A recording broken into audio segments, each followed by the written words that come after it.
What's up, dudes? It's Nacho Trainer here with another great video to help you be a step ahead of the competition with great tips and tricks from a 2K League player. We have talked in the past about general concepts to get yourself combine ready. Now, we will begin the series breaking down each position and archetype. This will be an opinion piece of what I believe will be the best builds, so take what I say with a grain of salt. This isn't a definitive guide. I rank some builds higher or lower based on my previous experience, but that doesn't mean you can't use the builds I deemed worse and make the league. If you can ball, that is all that matters. The ranking system is quite simple, but I will break it down so as to not cause confusion. Red means the build has next to no redeemable qualities. There are things they are obviously good at, but there are builds that get close to it but do things better in other areas. They might be good builds for the 2K League or in Pro-Am, but the Combine is a different game mode and a different monster. You are in alone with random players, and you will have next to no coordination or chemistry, and these builds suffer in that environment. You have been warned. Yellow is where things get interesting. These builds are good, but are usually just outclassed by other ones available. They might struggle in a major category that you will need to make the pool. I would only recommend a yellow build if you feel you are elite at the archetype and have a lot of experience on it. Green is exactly how it sounds. In the Combine environment, they are some of the best builds at their position. They are usually great stat sheet stuffers and can do multiple things at a high level that scouts and managers look for. They are builds that you can comfortably take over with even if your team is lackluster. They require the least team setup and coordination and just set you up for the most success.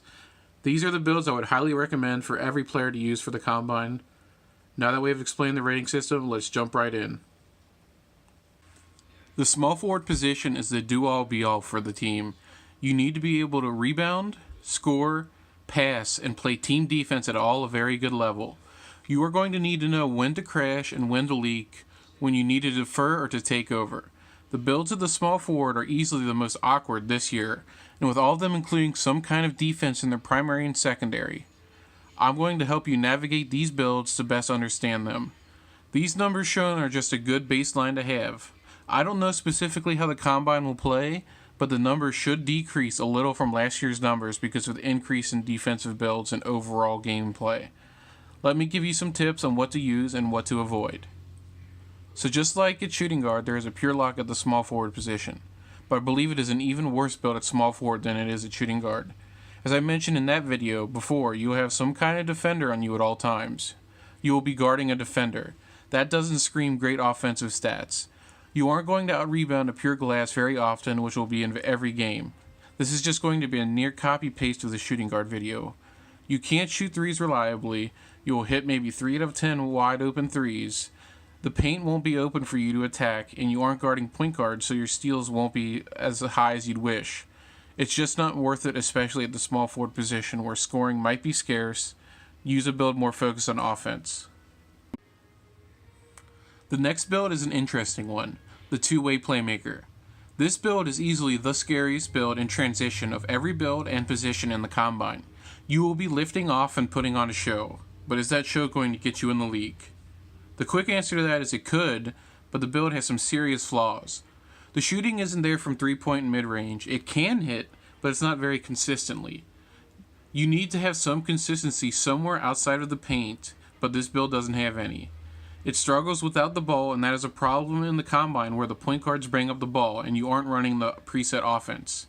I just don't see the positives of this build outweighing the negatives, where other builds at this position are more consistent from shooting and can do close to what this build does in transition.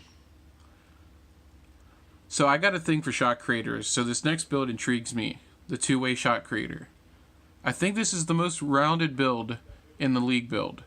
It will have silver mid-range badges, bronze three-point badges, and a bronze slashing badges, which will be able to also play defense as it is a two-way play build. Where it struggles is in pure three-point shooting, but it is good enough where people can't sag off of you. This is the best build to use at small forward if you have a balanced game and know how to use it. It's a great transition build and is the second most athletic build at this position. This build gets the Nacho seal of approval. The best shooting build of the three is always going to get some use, and that is the two-way sharpshooter. Because of the defending secondary, you can catch the ball in passes and dart to the paint to score. It isn't so one-dimensional and is a solid defender. It is extremely slow with the ball, unfortunately, but what it makes up for is the best overall off-ball build for the small forward position. The position is unfortunately very shallow, where not many builds I would consider very great. This build beats the two-way shot creator in three-point shooting, but can't put the ball on the floor and create as much. Pick this or the two-way shot, depending on your playstyle. The final build is easily the worst at small forward.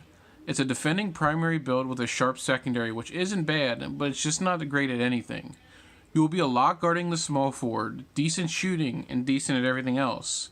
There are builds that can put up stats better and get close to the same defense. Just avoid this build entirely. That should wrap up the small forward builds. Like and subscribe for more great 2K content as I break down other builds and positions to help you up your 2K game.